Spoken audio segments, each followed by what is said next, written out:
Hello, ladies and gentlemen. This is your girl Mitzi, and this is Mitzi. Let's think about it. Today we are thinking about boundaries. Yes, ladies and gentlemen, that is something that we are breaking down and thinking about today because we need to think about this. Am I right? So I have Mariya here who's going to help us think about this in a way so that we can keep on thinking. So with that being said, thank you so much for coming on to my show, sharing with me your time and your perspective. What does boundaries make you think about?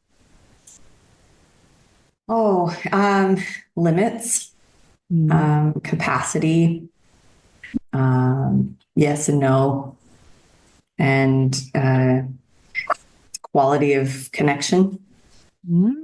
quality of connection. That is an interesting statement. What makes you say quality of connection? I understand what you mean, but for those who are listening who don't, please continue with that.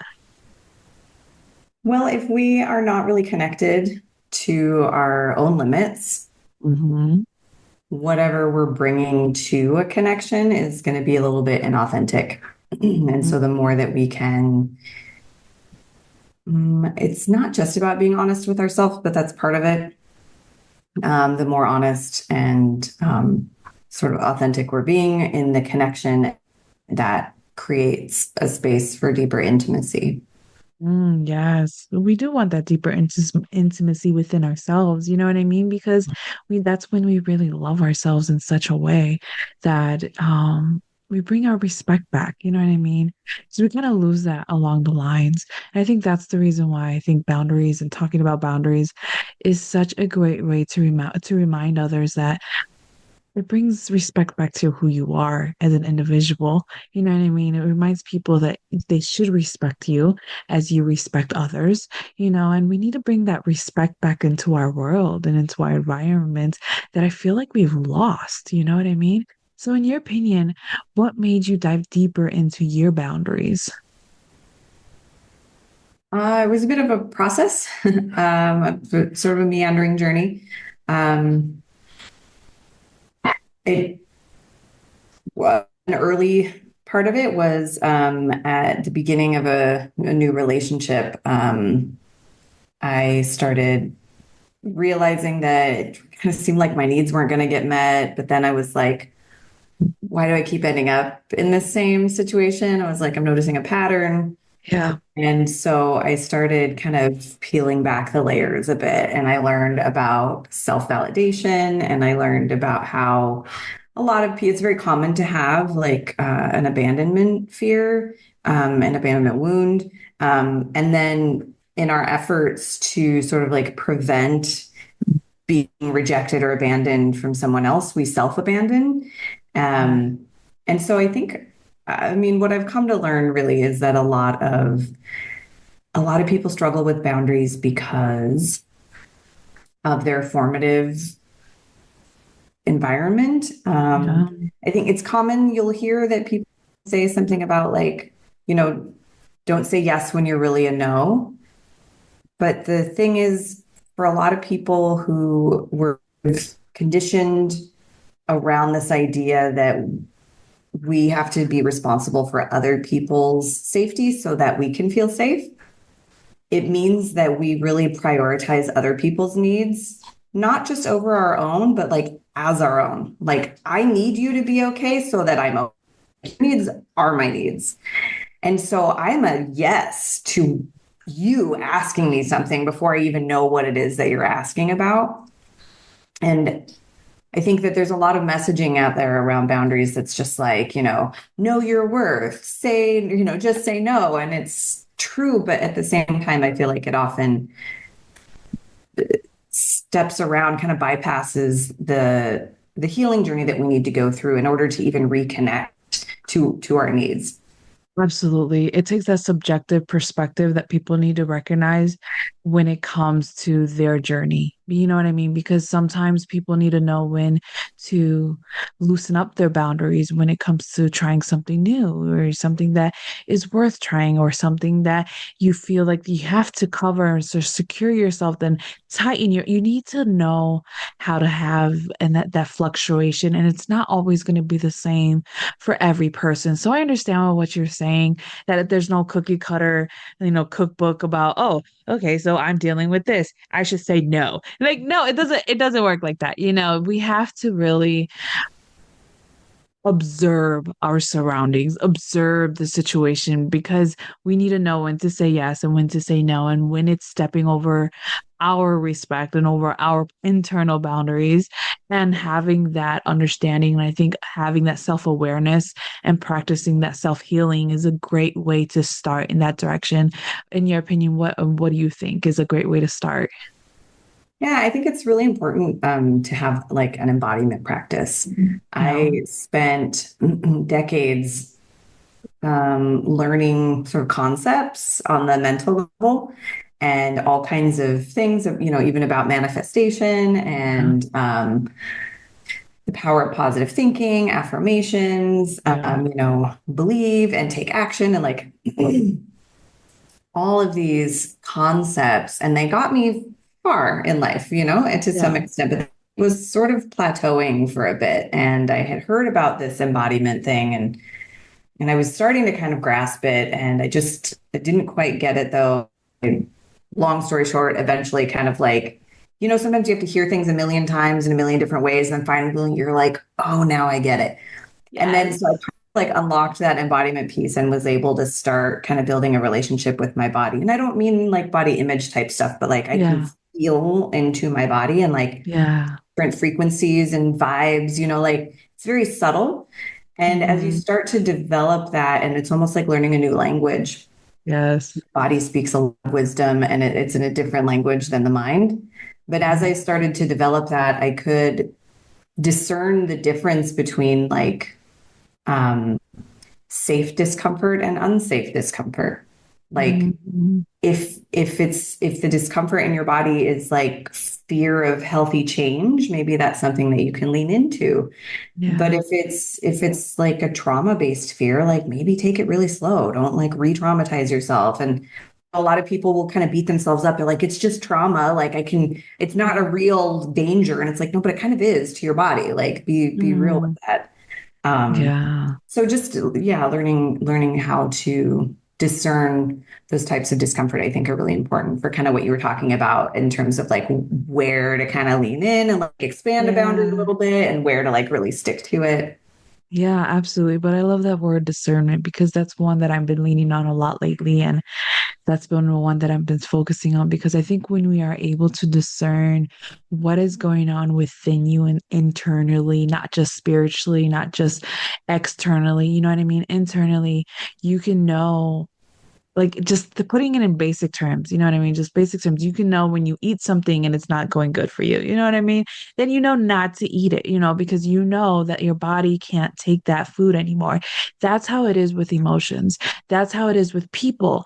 That's how it is with your environment. You can no longer like, I think no longer is not the right word. I think modify is the right word, because we are constantly modifying our lives, where we are just, I guess, no longer doing something that we used to do, but now we're doing something else. And I think once people stop seeing it as a grave to their old selves and they're dying, and now in its scary new self, it's like, oh, you're still there. You're still the fun, quirky teenager that liked to play on skateboards or whatever. You know what I mean? Like, you're still that same quirky person, but now you have to modify. And I think that's the thing that people don't know how to do, is just like, how do you modify? You know what I mean? In your opinion, how do you modify? I think again, embodiment is a big piece of because recognizing because I mean basically that falls into that fear of healthy change. Yeah, The that's true. reason people stay stuck and don't want to go through that ego death, and yeah, you're right, it doesn't even have to be that extreme. It can just be like a slight evolution and baby steps, change over time. Doesn't have to be a dramatic transformation, but a lot of times people are afraid to make changes because change is scary. I mean, there's Yeah. literally a part of our brain that is tasked with keeping Fear. us, yeah, well, like status quo. It's like, hey, dude, like we took that path yesterday and there was no saber-toothed tiger. So, like, why try something new? If it didn't kill us, let's stick with that.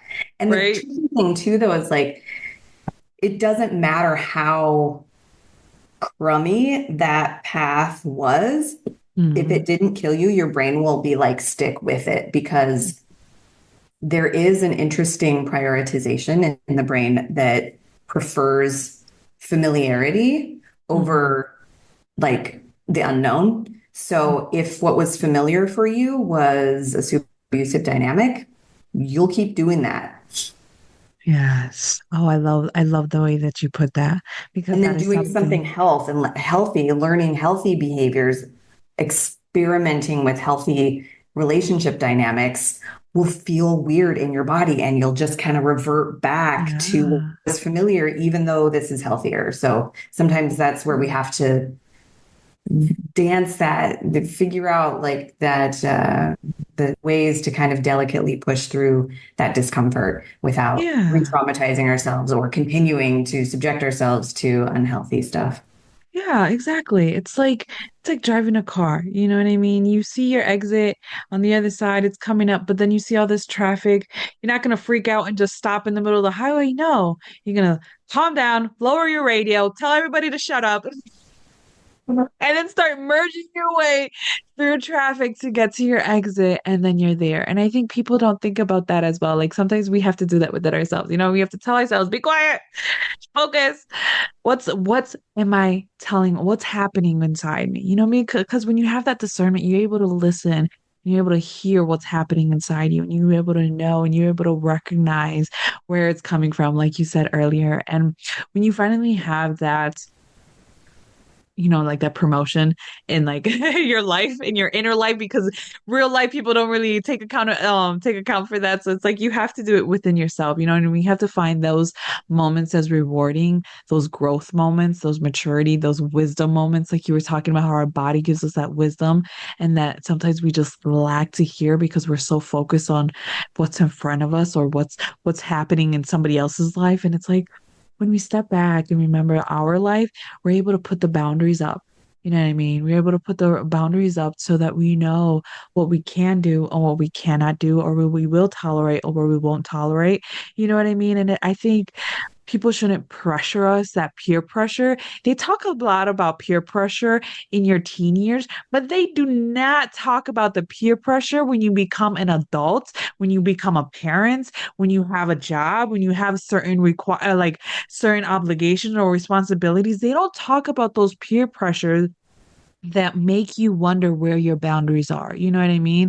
And I think that's something that people don't think about. And I think this is the beauty of having this conversation is to remind people that those type of situations is basically a test. Where's your moral ground in that moment? You know what I mean? Are you going to stand by your moral grounds? Are you going to stand by your boundaries? Are you going to stand by the well-being of yourself? Or are you willing, depending on the situation, drop those boundaries? And that's when it's like it's each fill in the blank because it's not just one, oh, stamp card, here you go. This is what you do in this situation. You can't just pass that out. So I'm curious, what is your way of medicine? Like how do you calm yourself down? How do you get you back to you when you need to recenter yourself? Well, specifically in that moment of, the kind of moment to moment daily life, always kind of in flux or changing, and like, how do I find my boundaries in any given moment? Mm-hmm. Um, it's been an ongoing journey, and I think a large part of it that people don't talk enough about is like pause. Like, you don't have to give a yes or a no right away. Sometimes you can say, "Let me think about that." And like that's a powerful thing for a lot of people, like It is. especially people pleasers or recovering people pleasers such as myself, Yeah. who are so eager to just like make you feel okay so I can feel okay type of like, yes, I'll just say yes. What is it that you need? It's like, hey, can you do something for me? Sure. What is it? Yeah, Um, exactly. I and think so that to is a just great say, thing. well, tell me what it is first, and then I'll let you know. And then they tell you, and you're like, well, think about that, and you kind of see how you feel about it in your body. And honestly, like being able to like that tiny little moment where the the impulsive habit is just to say yes.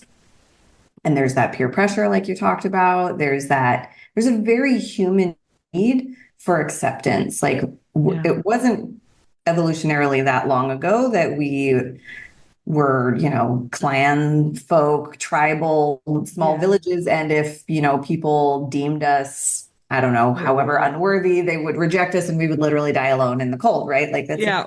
very fear. And so it's understanding that we have that we're subject to peer pressure. Like that's what that is. And I think that something that has been really helpful for me is developing a relationship with myself that kind of along the lines of what you were saying before about like telling everybody in the car to shush. What I prefer to do though is actually develop relationships with all of those voices and let them all be heard. I have names for Mm. all of them. I have personas, like I know who they are. Like when something's coming up, I'm like, who is this? And I'm like, oh, yep, okay, Mina, what do you got? What's going on? And she'll give me her piece and like just her being able to just speak her piece, even just internally, like is calming. And then other ones will chime in, and then all of a sudden, like I get to my higher self, and we have a solution. And so being able to have all parts of me be heard can help with finding my truth Yeah.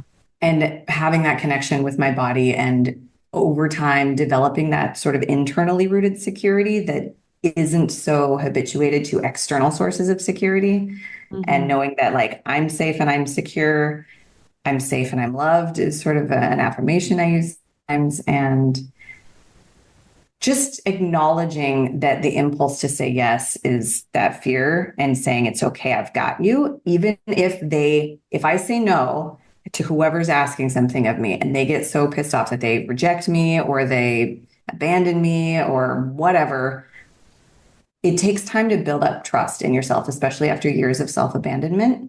Yeah. And you build that trust up and you say, you know what, I've got you. It's going to be okay.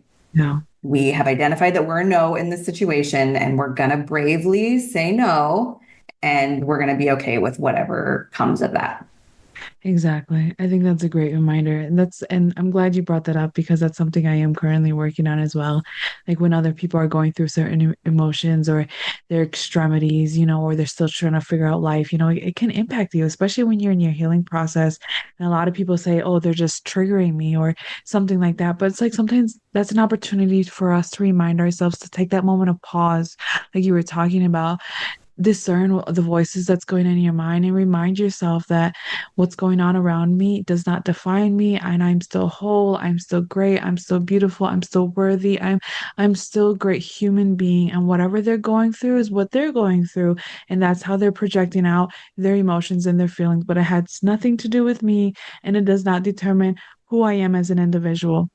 And I say that to myself all the time. And probably say that to myself more often than not because of the situations that, you know what I mean, I come across throughout my day. So, yes, I absolutely believe that because it has kept me so steady and so calm in moments where people expect me to react a certain way, but I'm just already calm.